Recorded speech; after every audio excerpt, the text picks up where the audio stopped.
Buonasera, ben ritrovati all'appuntamento con l'informazione di Prealpina.it. Apriamo con la cronaca. Una folla commossa ha partecipato questa mattina ad Arcisate ai funerali di Daniele Morello, il 47enne, ucciso 10 giorni fa fra Cantello e Varese dall'amico Stefano Solazzo. Vediamo il servizio di Nicola Antonello con immagini di Stefano Benvenu di Agenzia Blitz. Una folla commossa ha partecipato stamattina ai funerali di Daniele Morello, il 47enne ucciso 10 giorni fa tra Cantello e Varese. Le esequie si sono celebrate nella chiesa di San Vittore ad Arcisate, dove Don Claudio Lunardi ha chiesto silenzio di fronte alla tragedia che ha tolto la vita a un uomo molto legato al figlio Nicolas, al lavoro e alla sua casa.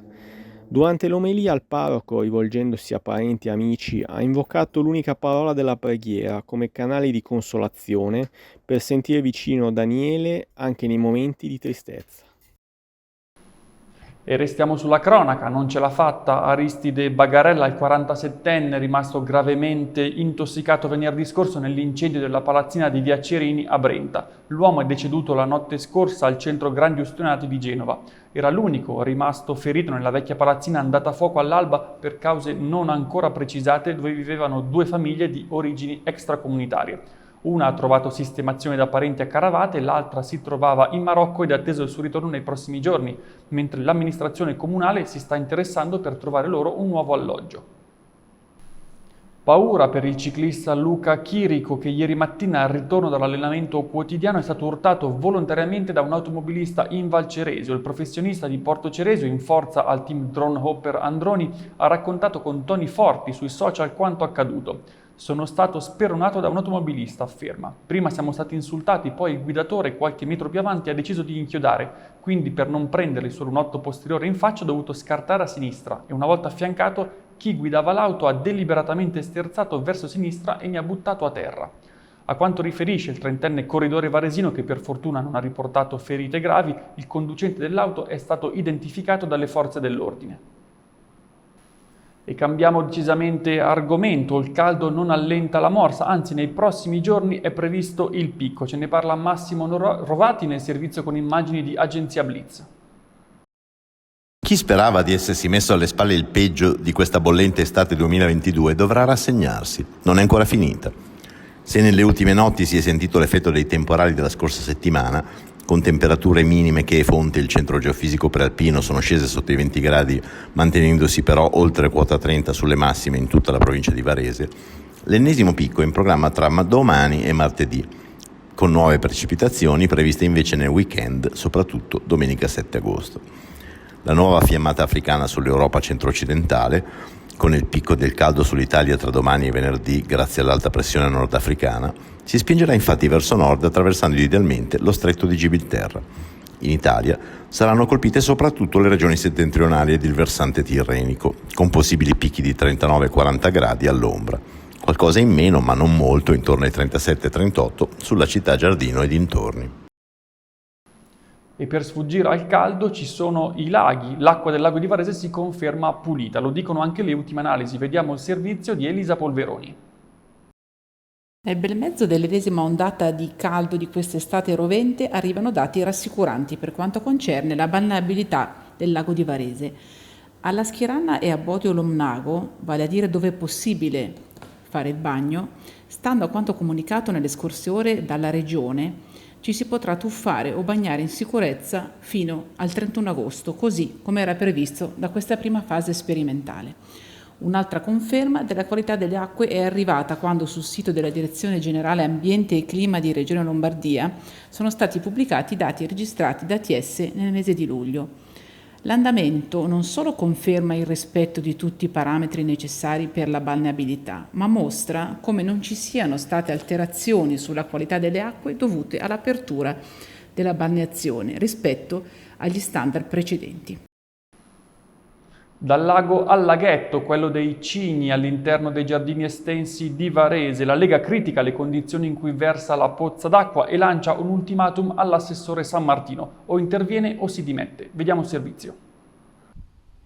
Siamo ai giardini estensi, questo è il laghetto dei Cigni. Poche ore fa c'è stata una presa di posizione da parte della Lega con il commissario cittadino Bordonaro e il consigliere comunale Stefano Angei, che hanno denunciato la situazione di degrado qui al laghetto dei Cigli, un luogo simbolo per i varesini dove vengono le famiglie con i bambini. Ebbene, viene contestata la condizione di questo laghetto, si parla nel documento diffuso dalla Lega di acque putride e maleodoranti, di una carcassa di animale all'interno del laghetto. In realtà questa non si nota, se non in lontananza qualcosa che però è da qua non ben definibile. Le acque sì sono decisamente scure e in effetti c'è un po' di odore strano, ma può essere dovuto anche al discorso della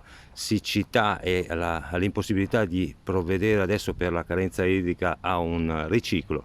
Di certo non è in questo momento uno dei luoghi migliori dei giardini estensi, non è nelle migliori condizioni. Spostiamoci a Legnano, dove l'illuminazione diventa ecologica e rispettosa dell'ambiente. Sono stati infatti installati i nuovi lampioni a LED. Tutti i dettagli nel servizio di Luca Nazzari con immagini di Walter Todaro di Publifoto. Siamo a Legnano, in via Machiavelli, estrema periferia ovest della città appunto di Legnano, dove oggi, mercoledì 3 agosto, giusto, è iniziata l'installazione delle lampade a LED, un grosso lavoro che Enel-X effettuerà in tutta la città e completerà nei prossimi 2 anni. Allora, Sindaco Lorenzo Radice, cosa rappresenta questa inaugurazione? È un momento veramente importante per tutta la città, lo aspettavamo, il partenariato tra Comune e Enel-X di fatto sta portando i primi effetti, abbiamo acceso finalmente le prime luci, cambierà la luminosità, cambierà quindi anche la vivibilità della città nei prossimi mesi, dalle periferie andremo verso il centro e verranno sostituiti i corpi illuminanti in tutta la città. È una bella svolta, è solo l'inizio in realtà di un progetto e di un processo molto lungo che durerà alcuni anni, perché oltre alla parte più visibile che è quella delle luci verranno fatti molti lavori di miglioria agli impianti che serviranno anche per migliorare tutta la parte di manutenzione e di gestione dei guasti, e poi via via verranno implementate anche delle soluzioni in logica Smart City.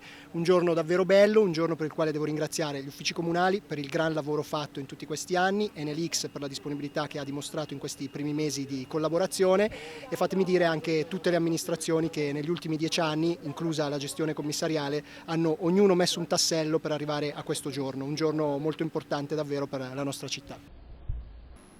Infine chiudiamo con una notizia che arriva dalla Valle Vigezzo. A Santa Maria Maggiore torna lo storico raduno degli spazzacamini. Vediamo il servizio del collega Marco De Ambrosis. Spazzacamini di nuovo protagonisti in Valle Vigezzo. Dopo 2 anni di stop a causa della pandemia, ritorna dal 2 al 5 settembre il raduno internazionale dello spazzacamino. La storia del raduno, giunto alla sua 39esima edizione, ha radici profonde in Valle Vigezzo.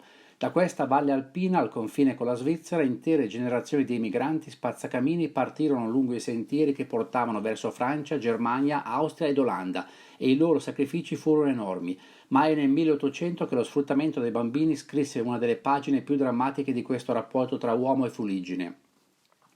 Quasi 800 gli spazzacamini che, accompagnati dagli attrezzi del mestiere e con gli abiti di lavoro tradizionali, torneranno in Italia da tutto il mondo. Un evento in grado di unire popoli e culture che mai come quest'anno, dopo una pandemia e con una guerra alle porte dell'Europa, assume davvero un significato prezioso. Lo storico evento è organizzato dall'Associazione Nazionale Spazzacamini con la collaborazione del Comune e della Proloco di Santa Maria Maggiore. L'evento clou domenica 4 settembre con la tradizionale sfilata per le vie del centro storico di Santa Maria Maggiore. E questa era l'ultima notizia, l'appuntamento con l'informazione di prealpina.it torna domani alle 19, una buona serata.